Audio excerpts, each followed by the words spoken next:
CSAT बहुत important है। कई बार हो जाता है कि जीएस में नंबर्स बहुत अच्छे हैं पर सीसैट कुछ मार्क्स से क्वालिफाई नहीं हो पाया तो आप मेंस नहीं लिख पाते हैं, तो ऐसा बिल्कुल भी नहीं होना चाहिए। आप सीसैट के लिए सबसे पहले तो मैंने यहाँ पे आपको सिलेबस दिखाया हुआ है।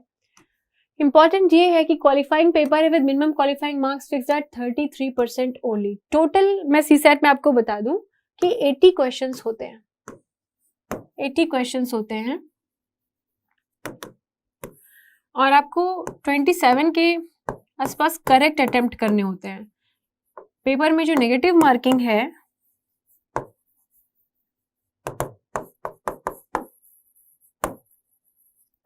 वो 1/3 है।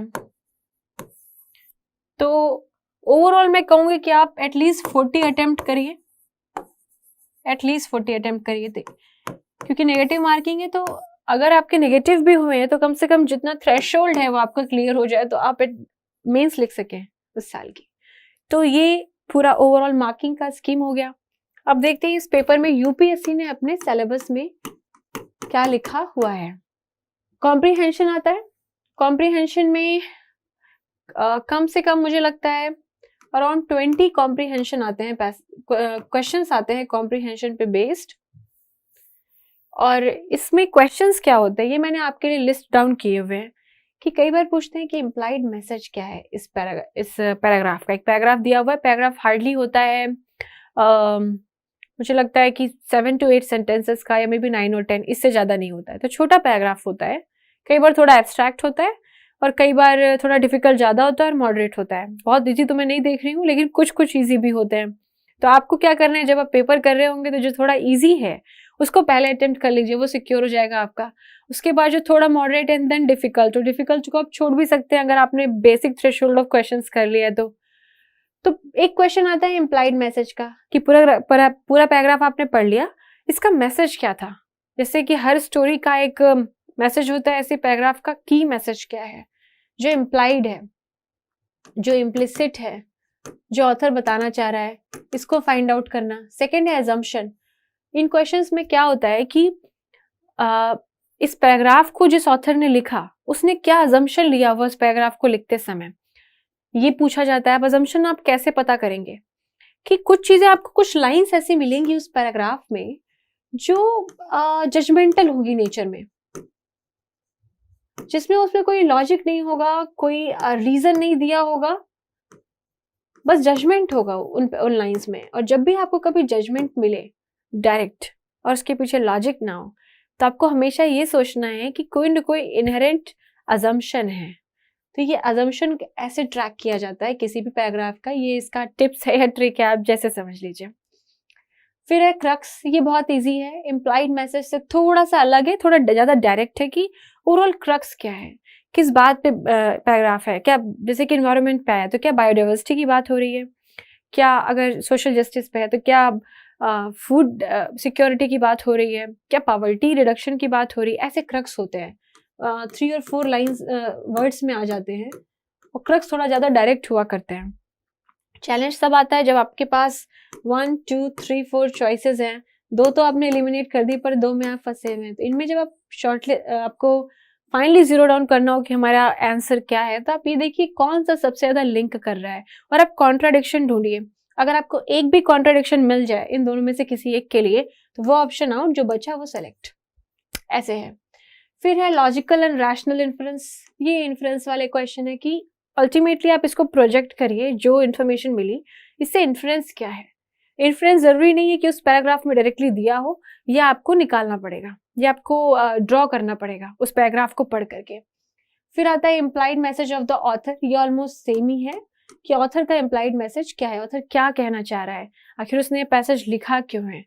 हर राइटिंग के पीछे कुछ ना कुछ पर्पस होता है, तो ये उस पर्पस को ट्रेस करता है। ये तो हो गया फर्स्ट पॉइंट है हमारा। अब दूसरा देखते हैं, interpersonal skills including communication skills, logical reasoning and analytical ability, decision making and problem solving, general mental ability, basic numeracy. मैं यहाँ पे पहले बताती हूँ आपको। बेसिक न्यूमरेसी में नंबर्स जैसे कि रैशनल नंबर्स हो गए, सेट थ्योरीज हो गई, सिलॉजिज्म हो गया, ये सारी चीजें जो एप्टीट्यूड में जनरली हम पढ़ते हैं, वो चीज़ आती है, और ये हार्डली 10th स्टैंडर्ड या थोड़ा उससे ऊपर या नीचे का रहता है।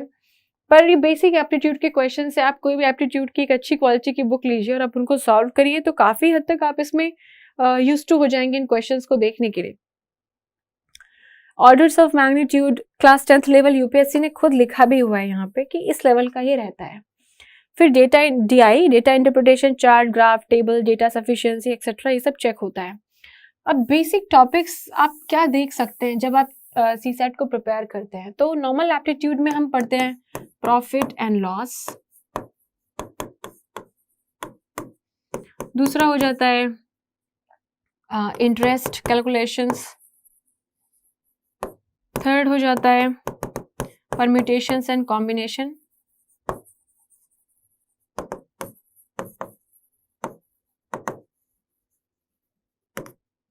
चौथा हो गया जो पजल्स होती हैं जिनमें रिलेशंस के बेस पे होता है, या फिर थोड़ा सा डेटा इंटरप्रिटेशन होता है, या फिर लॉजिकल रीजनिंग इंक्लूड होती है, इस तरह की चीज़ें, और भी बहुत सारी चीज़ें होती हैं। तो मैं आपको इसमें रिकमेंड करूंगी कि ये सारे जो पार्ट हैं जो ऐसे कम समझ में आते हैं, आप क्या करिए कि सीसेट का प्रीवियस ईयर का आप क्वेश्चन देखिए, उसमें आपको जो कुछ पैसेज होंगे और बाकी सब क्वेश्चंस होंगे नॉर्मल जो डीआई और लॉजिकल रीजनिंग के होंगे। आप डीआई एंड लॉजिकल रीजनिंग के क्वेश्चंस का टाइप आइडेंटिफाई करिए, और फिर उन टाइप के क्वेश्चंस को आप ऑनलाइन भी देख सकते हैं या फिर आप किसी एप्टीट्यूड की बुक में देख सकते हैं, और आप उसको सॉल्व करिए। देखिए बहुत बड़ा कंफ्यूजन क्या रहता है, लोगों को लगता है कि जो इंजीनियरिंग फील्ड से हैं या फिर जिनका मैथमेटिकल या साइंस बैकग्राउंड है उनके लिए एप्टीट्यूड का पेपर इजी है, और जो ह्यूमैनिटीज से हैं उनको शायद डिफिकल्टी होगी। मुझे लगता है कि अगर आप सिर्फ मैथ से क्वेश्चन अटेम्प्ट करेंगे तब भी हाई चांसेस हैं कि सारे क्वेश्चन आप ना कर पाए, आपको जो पैसेज है उसको उन क्वेश्चंस को अटेम्प्ट करना पड़े, या फिर अगर आप सारे पैसेज करेंगे तो भी कुछ कुछ उसमें ऐसे डिफिकल्ट होते हैं कि आप कंप्लीटली डिपेंडेंट नहीं रह सकते कि हम पैसेज ही करके आएंगे। तो एक स्मार्ट अप्रोच आखिर क्या होनी चाहिए, तो मैं कहूंगी कि जो पैसेज हो गए और बाकी जो क्वांट, डीआई और लॉजिकल रीजनिंग के क्वेश्चन हो गए, आप दोनों में अपना एक अंडरस्टैंडिंग बना के चलिए। आप पेपर में बायस्ड होके मत जाइए कि हम केवल यही करेंगे 100% या केवल ये 100% करेंगे। आप इसको फ्लेक्सिबल रखिए, ये कुछ भी हो सकता है, उस साल के क्वेश्चन पेपर पे डिपेंड करेगा। अगर आप बायस्ड होके जाएंगे तो फिर डिफिकल्ट हो जाएगा इस एग्जाम को जो सीसेट की होती है स्मूथली क्लियर करना। तो आप दोनों चीजों को प्रिपेयर करिए, जो क्वेश्चन वहां आएगा उसके हिसाब से डिसाइड करिए। हाँ, ये हो सकता है कि कोई आपका स्ट्रॉन्ग एरिया हो, कोई थोड़ा सा वीकर हो, लेकिन इतना चलेगा।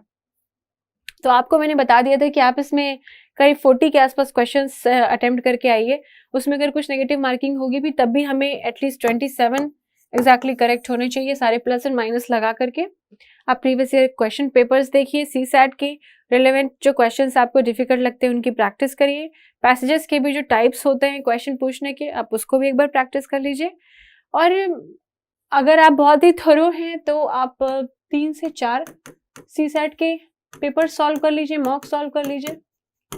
और अगर आपको थोड़ी डिफिकल्टी आ रही है तो आप 8 से 10 कर लीजिए या 12 कर लीजिए।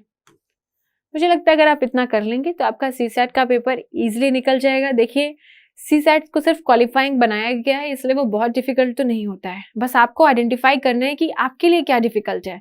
द मोमेंट आपने उसको ओवरकम कर लिया तो बाकी पेपर तो आपके लिए आसान ही है। तो मुझे लगता है कि ये डिस्कशन आपके लिए काफी हेल्पफुल होगा।